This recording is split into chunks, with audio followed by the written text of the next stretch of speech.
Good morning everybody, Andy here again. It is Easter Sunday, and before anything else I should put the daily figures down below there. I think the deaths were out again. I think the deaths were 917 yesterday, and we're rapidly approaching 10,000 here in the UK as a total. So we're still on that same sort of level, I think, and I'm looking at the figures elsewhere. I know that it's getting a bit better in Spain, sort of mainland Europe, if you want to put it like that. But I know in the US you're really going for it over there, unfortunately. But today it's Easter Sunday, but it's at the moment every day, to quote sort of Morrissey, every day is like a Sunday, and it's a different world. We've been sort of walking around doing these walks early in the morning, and you just notice the calmness, the stillness. Yes, I know it's only about 8:30 in the morning, but you're walking around the streets. I say we're lucky to be able to do that here, but you're walking around the streets, and there's just hardly any cars around, and we're getting used to the stillness. Seeing pictures, I mean, you look up the sky, it's a lovely blue colour, but from here we're on the sort of flight path into and out of Gatwick Airport, and also planes come across here to go to Heathrow Airport, two of the busiest airports in the world.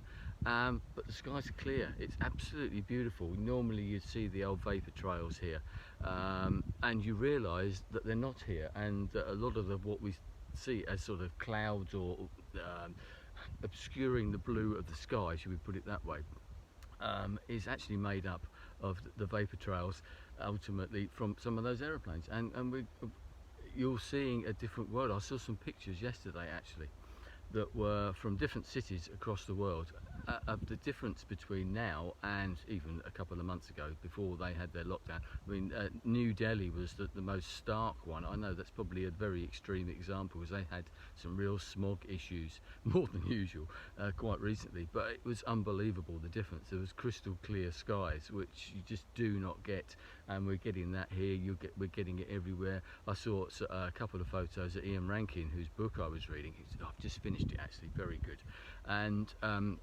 he lives in Edinburgh, and posted a couple of photos from his little walk around Edinburgh yesterday. Absolutely deserted, and the point that he made there was that he could hear the birds singing in the middle of Edinburgh, which is something you just don't do, and we've noticed that as well around here. And there's seen all those reports, you may well have had them wherever you are. In Wales I had all these goats coming into the town, sort of reclaiming it, if you want, and we've seen pictures of Venice and the canals being nice and clear.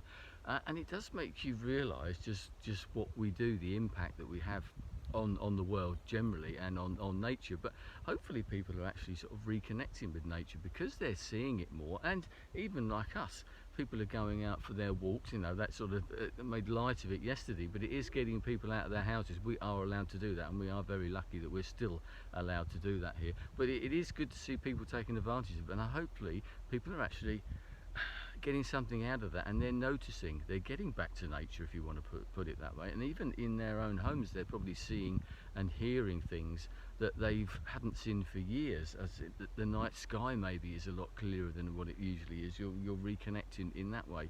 You're hearing the bird song, you're seeing the animals coming closer. I've seen loads of pictures of foxes and that coming into people's gardens and things over here as well, and deer in streets. I think that's absolutely brilliant, and hopefully it will make us realise in the end, you know, what we do. It might make us think about that. I mean, how things will change in the future. Obviously things are going to change, things will go back to some sort of normality. What that normality is, I don't really know, and I don't think anybody does. I mean, whether there be as many planes in the sky, I doubt in some ways, but we will go back to some sort of normality. But hopefully we will remember this. We will remember these sort of simple pleasures of nature, which we tend to have forgotten nowadays, and it's good to get out there, it's good to appreciate them. So that's my little thought for the day. We're just down here on the beach actually, come down for a little walk, and the tide's not out as far, so we thought I'd have a little paddle in the sea. Absolutely freezing, but it is, was it April? So you know, that's no great surprise, but it sort of brings it home once again, because that's the first time I've paddled in the sea since the Pacific Ocean in Costa Rica back there in November. And once again, another one of those sort of reminders of how much life has changed in those short few months, and it's changed for everybody. So I think I'll leave it there. But one thing I've just remembered, I didn't tell you what the daily album was yesterday. It was Nick Drake's 5 Leaves Left.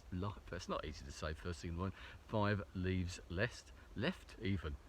Yeah, I'll write it down. It'd be easier if I write it down there. Came out in 1970. The reason I played that was because of the song Saturday Sun.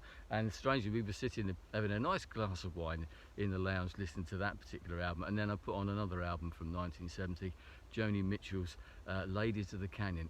50-year-old albums, but still sounding as good as they can.